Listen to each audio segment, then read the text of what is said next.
ஒரு ஊர்ல திடீர்னு ஒரு விண்கல் வந்து விழுது. அந்த விண்கல் விழுந்ததுனால அதுல இருந்து பயங்கரமான தீய சக்தி வெளியே வருது. அது அந்த ஊர்ல இருக்கிற ஒவ்வொருத்தவங்களோட உடம்புக்குள்ளேயும் புகுந்து அவங்களோட மனசுல இருக்கிற கெட்ட எண்ணங்களான பேராசை, காமம் எல்லாத்தையும் தூண்டி விட்டு கொடூரமா கொலை செய்ய வைக்குது. இதுல இருந்து அந்த கிராமத்தை ஹீரோ எப்படி காப்பாத்தினாரு அப்படிங்கறத ரொம்பவே பரபரப்பாகவும் சயின்டிபிக்கா சொன்ன படம் தான் 2025 தெலுங்குல ரிலீஸ் ஆன சம்பாலா. இந்த படத்துக்குள்ள போறதுக்கு முன்னாடி நீங்க நம்ம சேனலை சப்ஸ்கிரைப் பண்ணாம தான் சப்ஸ்கிரைப் பண்ணீங்க. அதோட வீடியோவை ஸ்கிப் பண்ணாம பாருங்க. அப்பதான் உங்களுக்கு படம் ஃபுல்லா புரியும். வாங்க இப்ப நம்ம வீடியோக்குள்ள போலாம். இப்ப படத்தோட ஸ்டார்டிங்ல ஒரு அரக்கன் ஒரு ஊரே நாசம் பண்ணிட்டு இருக்கான். இதனால தேவர்களும் மக்கள்களும் சிவன் கிட்ட போய் முறையிடுறாங்க. இப்ப சிவனும் அந்த அரக்கன் கூட சண்டை போடுறாரு. அந்த போர்ல சிவனோட வேர்வத்துளியும் அந்த அரக்கனோட வேர்வத்துளியும் பூமியில விழுவுது. இதனால பூமியில என்ன நடக்குது அப்படிங்கறத படத்தோட நடுவுல காட்டுறாங்க. இப்ப 1980 சம்பாலாங்கிற ஒரு கிராமத்தை காட்டுறாங்க. அந்த கிராமத்துல காலையில திடீர்னு ஒரு விண்கல் வந்து விழுது. அதே நேரத்துல ஒரு பால்காரனும் அவனோட மாட்டு தொழுவத்துல பால் கறக்கிறதுக்காக போறான். அப்ப அமானுஷ்யமான ஒரு சத்தம் ஒண்ணு கேக்குது. அவரும் என்னன்னு போய் பாக்குறாரு. ஏதோ ஒரு தீய சக்தி திடீர்னு அவர் உடம்புக்குள்ள பூந்துருது. ஆனா அது அவருக்கே தெரியாம அவரும் வழக்கம் போல பாலை கறந்துட்டு எல்லா பால்காரங்களும் கூடுற இடத்துக்கு பால் எடுத்துட்டு போய் ஊத்துறாரு. பார்த்தா ஊத்துற பால் திடீர்னு ரத்தமா மாறுது. அதை பார்த்துட்டு ஊர் மக்கள் எல்லாருமே பயப்படுறாங்க. இப்ப அந்த பால்காரருமே அவர் சைக்கிளை போட்டுட்டு அங்கிருந்து ஓடிட்டாரு. அப்புறமா இந்த விண்கலை பத்தி ஆராய்ச்சி பண்ண அரசாங்க அதிகாரிகள் எல்லாம் மீட்டிங் போட்டிருக்காங்க. விண்கல் வந்து ஒரு நாள் ஆயிடுச்சு, இன்னும் அதுல வெப்பம் குறையவே இல்லை அப்படின்ற மாதிரி பேசிட்டு இருக்காங்க.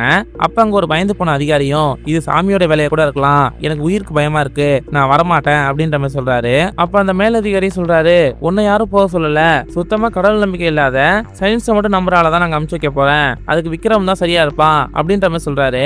அப்பதான் நமக்கு ஹீரோட என்ட்ரியை காமிக்கிறாங்க. ஹீரோக்கு சுத்தமா கடவுள் நம்பிக்கை கிடையாது. கார்ல வரும்போது கூட டிரைவர் டேஷ்போர்ட்ல உள்ள சாமி சிலையை கும்பிட்டுட்டு வராரு. அதை பார்த்துட்டு ஹீரோவும் சாமின்னு ஒண்ணுமே கிடையாது அப்படின்ற மாதிரி சொல்லிட்டு இப்ப கிராமத்துக்கு வந்துட்டு இருக்காரு. இப்ப அந்த ஊர்ல இருக்கிற சில முக்கியமான கேரக்டர்ஸ் நம்மளுக்கு காட்டுறாங்க. ஒரு மொரட்டு பயில்வான் மாதிரி ஒருத்தன் வரான். அவனை பார்த்தாலே அவனோட சொந்த பொண்ணு கூட ஓடி போய் ஒளிரா. அடுத்தது ஒரு பாட்டு டீச்சரை காமிக்கிறாங்க. அவங்களுக்கு உதவி செய்யறதுக்கு வேலைக்கார மாதிரி ஒருத்தன் இருக்கிறான். அவன் அவங்கள தப்பா பார்த்துட்டு இருக்கான். அப்புறமா இன்னொருத்தனை காட்டுறாங்க. அவன் தன்னோட மனைவி இருக்கும் போதே ரெண்டாவது ஒரு கல்யாணம் பண்ணிட்டு வந்து அவங்களுக்கு நேராவே அந்த ரெண்டாவது மனைவி கூட சேர்ந்து சந்தோஷமா இருக்கான். கடைசியா அந்த ஊர் தலைவரோட மனைவியை காட்டுறாங்க. அவங்களுக்கு நகை மேல ஆசை போல. இவங்க அவ்வளவு நகையை வச்சு போட்டு பார்த்துட்டு இருக்கும் போது சாதாரண வேலைக்காரி போட்டுட்டு இருக்க மோதிரத்தை பார்த்து ஆசைப்படுறாங்க. இப்ப காமிச்சு இவங்களுக்கு எல்லாம் என்ன ஆக போகுது அப்படின்ற மாதிரி பின்னாடி பார்க்கலாம். இப்ப நம்ம ஹீரோவும் ஒரு வழியா இப்ப கிராமத்துக்கு வந்துடுறாரு. ஒரு போலீஸ் ஆபீசரும் சைக்கிள் எடுத்துட்டு வந்து இப்ப அவரை கூட்டு போயிட்டு இருக்காரு. அப்ப ஊருக்குள்ள காட்டுறாங்க. அந்த ரத்த பால் கறந்த பசுமாடு மேல ஏதோ தீய சக்தி இருக்கு, அதை கொன்னே ஆகணும் அப்படின்ற மாதிரி ஊர் சாமியார் சொல்றாரு. அப்புறமா அந்த சாமியாரும் அந்த மாட்டோட ஓனர் கிட்ட இந்த தானியத்தை அந்த மாட்டுக்கிட்ட எடுத்துட்டு போ அப்படின்ற மாதிரி கொடுக்குறாரு. இவரும் பக்கத்துல எடுத்துட்டு போனோன்னே அமானுஷ்யமா அந்த தானியம் எல்லாமே கருகி போயிருது. இதனால பயந்து போன அந்த ஊர்க்காரங்க அந்த மாடை வெட்டுறதுக்கு பிளான் பண்றாங்க. அந்த வீட்டுல உள்ள அந்த பாட்டியும் இப்ப அந்த மாட்டை அவுத்து விட்டுறாங்க.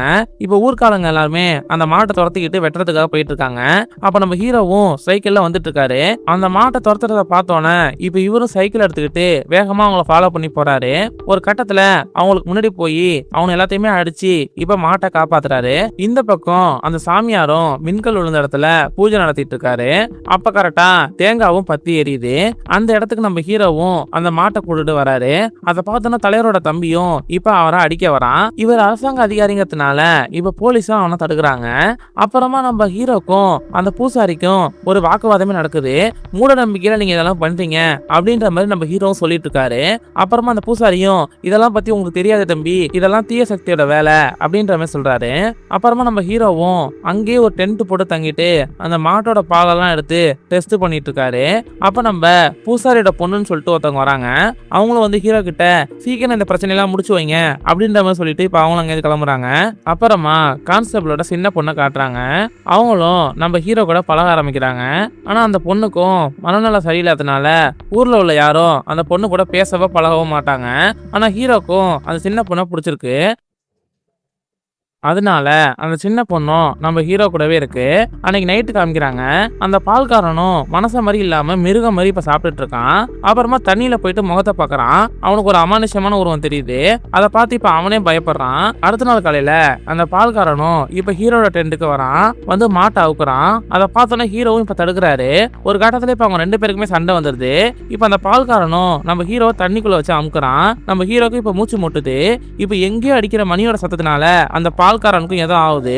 இப்ப அந்த இடத்துல அவனும் ஓடிடுறான். அப்படியே நேரா கல்லு கடைக்கு போய் குடிக்கிறான். அங்க இருக்கிறவங்களும் இப்ப அவனை கிண்டல் பண்றாங்க. அதை கேட்டவன அவனோட அமானுஷ்ய சக்தியும் இப்ப அவன் தலைக்கேறி அங்க இருந்த எல்லாரையுமே கொடூரமா அடிச்சே கொல்றான். அங்க இருந்த ஒரு சின்ன பொண்ணையும் கொல்றதுக்காக போறான். அப்ப அந்த பாட்டு டீச்சரை தப்பா பார்த்திருப்பான் பாத்தீங்களா, அவனும் அந்த சின்ன பொண்ணை தொட்டியில தூக்கிக்கிட்டு இப்ப சோளக்காட்டுக்குள்ள ஓடிடுறான். அப்புறமா அந்த பால்காரனும் அவனோட கொலைவெறியெல்லாம் அடங்கினதுக்கு அப்புறம் ஒரு பாறையில முட்டி தற்கொலை பண்ணிக்கிறான். இந்த பக்கம் நம்ம ஹீரோவை காட்டுறாங்க. ஹீரோவும் விண்கல் விழுந்த இடத்துல தோண்டிட்டு இருக்காரு. அப்ப மண்ணு சரிஞ்சு அங்குள்ள சுரங்கத்துக்குள்ள விழுந்துடுறாரு. உள்ள தீப்பந்தத்தை எடுத்துட்டு போய் பாக்குறாரு.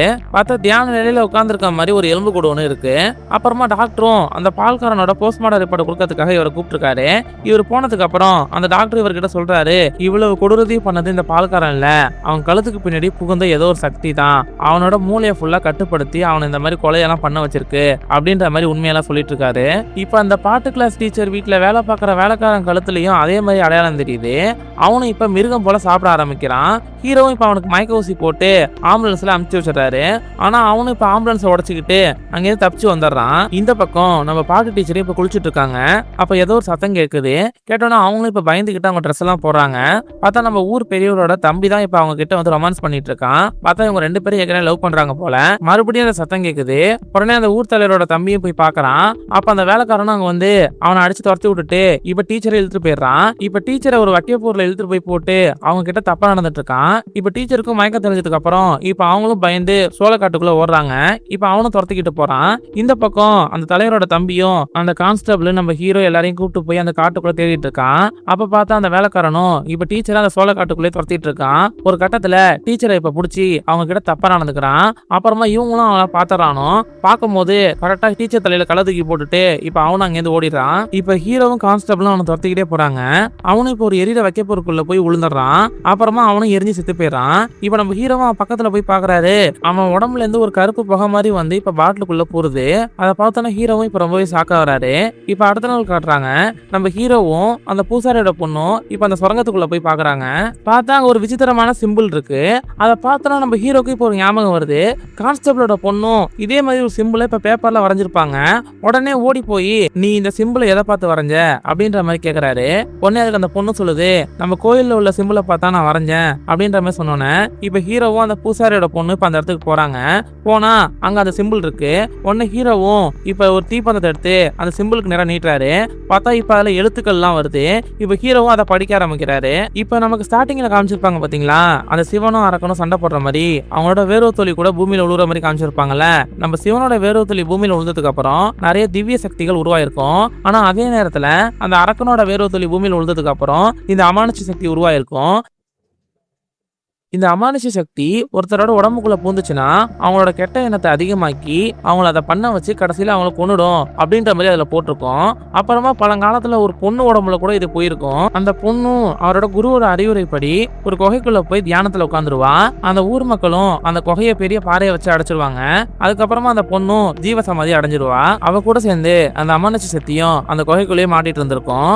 அப்புறமா அந்த விண்கல் விழுந்ததுனால இப்ப அந்த ஓட்ட வழியா தான் அந்த அமானுஷ்ய சக்தி ஊருக்குள்ள வந்து திருப்பி அதோட ஆட்டத்தை ஆரம்பிச்சிருக்கோம். இப்பதான் நம்ம ஹீரோக்கும் அந்த எலும்பு கூடு கூட அந்த பொண்ணோட தான் அப்படின்ற மாதிரி எல்லாமே புரியுது. இப்ப நம்ம ஹீரோவும் அந்த கான்ஸ்டபிள் பொண்ணு கூட சேர்ந்து வெளில வராரு. வந்த ஊர் மக்கள் எல்லாருமே அவரை அடிக்கிறதுக்காக நிக்கிறாங்க. யாரை கேட்டு நீ கோயிலுக்குள்ள போன அப்படின்ற மாதிரி அவங்களும் கோபமா இருக்காங்க. உடனே ஹீரோ சொல்றாரு, இந்த ஊர்ல நடக்கிற எல்லா பிரச்சனைக்கும் இப்ப எனக்கு சொல்யூஷன் தெரிஞ்சிச்சு, வேணா அந்த பூசாரி பொண்ணுகிட்ட கேளுங்க அப்படின்ற மாதிரி சொல்றாரு.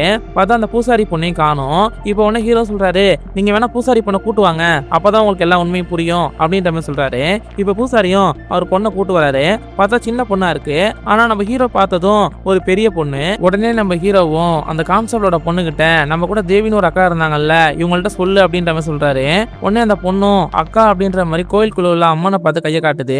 இப்பதான் நம்ம ஹீரோக்கும் புரியுது, இவ்வளவு நாள் நம்ம ஹீரோ கூட இருந்து அவருக்கு வழி காட்டுனது அந்த ஊரோட அம்மன் தான். இப்ப ஹீரோவும் அந்த ஊர் மக்கள் கிட்ட சொல்றாரு, இதெல்லாம் இருக்கட்டும், இப்ப அந்த தீய சக்தி யார் உடம்புக்குள்ள இருக்குன்னு தெரியல, யார் கழுத்துலயாச்சும் சிம்பிள் இருக்கான்னு பாருங்க அப்படின்ற மாதிரி சொல்றாரு. இப்ப ஊர் மக்கள் எல்லாரும் அவங்க கழுத்து செக் பண்ணிட்டு இருக்காங்க. இப்ப அந்த தீய சக்தியும் தலைவரோட மனைவி உடம்புக்குள்ள பூந்துருது. அவங்களோட பேராசையை அதிகப்படுத்தி வேலைக்காரியோட விரல மோதிரத்தோட வெட்ட வச்சிருது. அப்புறமா அவங்களும் கிணத்துக்குள்ள போய் குதிச்சு தற்கொலை பண்ணிக்கிறாங்க. அடுத்தது 2 மனைவி கல்யாணம் பண்ணிப்பாங்க பாத்தீங்களா, அந்த குடும்பத்தை காட்டுறாங்க. அதுல முதல் மனைவி உடம்புக்குள்ள அந்த தீய சக்தி பூந்துருது. பூந்ததுக்கு அப்புறம் அவங்களோட கணவர், அப்புறம் 2வது மனைவி, அவங்க குழந்தை எல்லாத்தையுமே இந்த தீய சக்தி கொன்னுடுது. அப்புறமா அந்த பைல்வான் உடம்புக்குள்ளேயே அந்த தீய சக்தி பூந்துருது.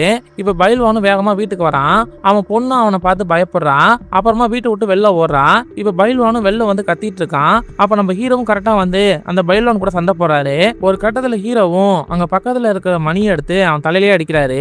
அந்த சத்தம் கேட்டோன்னே அவனுக்கும் ஒரு மாதிரி ஆயிருது. இப்ப ஊர் மக்கள் எல்லாரும் சேர்ந்து அவனை கட்டி போட்டுறாங்க. இப்ப ஹீரோவும் கான்ஸ்டபிளும் அன்னைக்கு நைட் அவனை பார்க்கலான்னு வராங்க. பார்த்தா கட்டி போட்ட இடத்துல அவன் இல்ல, அவன் தப்பிச்சு போயிட்டான். இப்ப ஹீரோவும் கான்ஸ்டபிளும் அவனை தேடிட்டு போயிட்டு இருக்காங்க. அப்ப பார்த்தா அவனும் ஒரு இடத்துல உட்காந்து சாப்பிட்டுட்டு இருக்கான். கான்ஸ்டபிளும் இப்ப ஒளிஞ்சிருந்து அவனை பார்த்துட்டு இருக்காரு. பார்த்தா இப்ப அவனும் இவர் பாக்குறத பார்த்துட்டு இப்ப ஒரு பக்கத்துல வந்து இவரை தண்ணிக்குள்ள அழுத்தி கொண்டுறான். இப்ப ஹீரோவும் ஏதோ சத்தம் கேட்குதுன்னு வந்து பார்த்தா கான்ஸ்டபிளும் இப்ப செத்து கிடக்குறாரு. அப்புறமா அந்த பைல்வானும் ஊருக்குள்ள போய் எல்லாரையுமே அடிச்சு பறக்க விடுறான். அங்குள்ள ஒருத்தனும் இப்ப பைல்வானோட நெஞ்சில கடப்பாரை எடுத்து குத்துனோன்னு அவனும் நடக்க முடியாம நடந்து போய் அந்த கான்ஸ்டபிள் வீட்டு வாசல்ல விழுந்து செத்து போயிடுறான். அடுத்த நாள் நம்ம ஹீரோவும் அந்த கான்ஸ்டபிளை அடக்கம் பண்றதுக்காக தூக்கிட்டு போறாரு. அதுக்கப்புறம் அந்த கான்ஸ்டபிளோட பொண்ணை ஹீரோ தான் ஃபுல்லா பாத்துக்கிறாரு. அப்போ ஒரு நாள் அந்த கான்ஸ்டபிளோட பொண்ணோட கழுத்துல அந்த சிம்பிள் இருக்கிறத பாத்துறாரு. அந்த பைல்வான் செத்ததுக்கு அப்புறம் அந்த தீய சக்தி இந்த பொண்ணோட உடம்புக்குள்ள பூந்திருக்கும் போல. இப்ப இவரும் அதை பார்த்துட்டு அந்த பொண்ணை வேகமா அந்த ஊரை விட்டு கூட்டு போலான்னு சொல்லிட்டு போயிட்டு இருக்காரு. அப்ப அந்த ஊர் மக்களுக்கு அது தெரிஞ்சு போயிருது. தெரிஞ்சு போனோன்னா ஊர் மக்களும் ஆள் அனுப்பி இப்ப ஹீரோவை அடிச்சு போட்டு அந்த பொண்ணை ஜீவசமாதி பண்றதுக்காக இழுத்துட்டு போறாங்க. இழுத்துட்டு போய் அந்த பொண்ணுக்கு நடக்க வேண்டிய பூஜை எல்லாம் நடந்துட்டு இருக்கு. இந்த பக்கம் நம்ம ஹீரோவும் மயங்கி கிடக்குறாரு.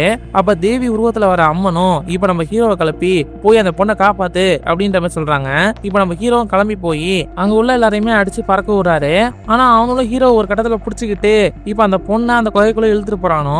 ஹீரோவும் இப்ப அவன் எல்லாரையுமே அடிச்சு தள்ளி விட்டுட்டு அந்த கோயில உள்ள மணி எடுத்து அந்த பொண்ணுக்கு நேரம் அடிக்கிறாரு. அடிச்சோன்னா அந்த பொண்ணுக்கும் இப்ப ஒரு மாதிரி ஆகுது. இப்ப இவரும் மணியை விடாம அடிச்சுக்கிட்டே இருக்காரு. அந்த பொண்ணு உடம்புல அந்த தீய சக்தியும் இப்ப வெளியே வந்து மறைஞ்சு போயிருது. இப்ப அடுத்த நாள் காட்டுறாங்க, நம்ம விக்ரமும் அந்த பொண்ணை கூப்பிட்டுக்கிட்டு இப்ப ஊருக்கு போறாரு. அப்ப தேவி உருவத்துல இருக்கிற அம்மனும் அங்க வராங்க. அப்ப விக்ரமும் அவங்கள பார்த்துட்டு எங்களுக்கு ஹெல்ப் பண்றதுக்கு ரொம்பவே நன்றி, நான் சாமியே இல்ல நம்பிட்டு இருந்தேன், ஆனா உங்களை பார்த்ததுக்கு அப்புறம் தான் சாமின்னு ஒன்று இருக்கிறத புரிஞ்சுக்கிட்டேன் அப்படின்ற மாதிரி சொல்றாரு. அதுக்கு தேவியும் சொல்றாங்க, மக்களுக்கு ஒரு ஆபத்துனா கடவுள் பார்த்துட்டு சும்மா இருக்க மாட்டாரு, அவங்களுக்கு துணையா தான் இருப்பாரு அப்படின்ற மாதிரி சொல்றாங்க. உடனே விக்ரமும் இப்ப அவங்கள பார்த்து சிரிச்சுட்டு இப்ப அங்கிருந்து கிளம்புறாரு. அதோட இப்ப படத்தையும் முடிக்கிறாங்க. இந்த வீடியோ பிடிச்சிருந்தா லைக் பண்ணுங்க. உங்களுக்கு எந்த மாதிரி படத்தை பத்தி நான் பேசணும்னு நினைக்கிறீங்களோ மறக்காம கமெண்ட் செக்ஷன்ல சொல்லுங்க. இந்த மாதிரி பெஸ்டான மூவிஸ் எல்லாம் பார்க்கணும்னு நினைச்சீங்கன்னா மறக்காம நம்ம நவீன் ஸ்டோரி டைமை சப்ஸ்கிரைப் பண்ணீங்க. இன்னொரு பெஸ்ட் மூவில நான் உங்களை சந்திக்கிறேன். பாய்.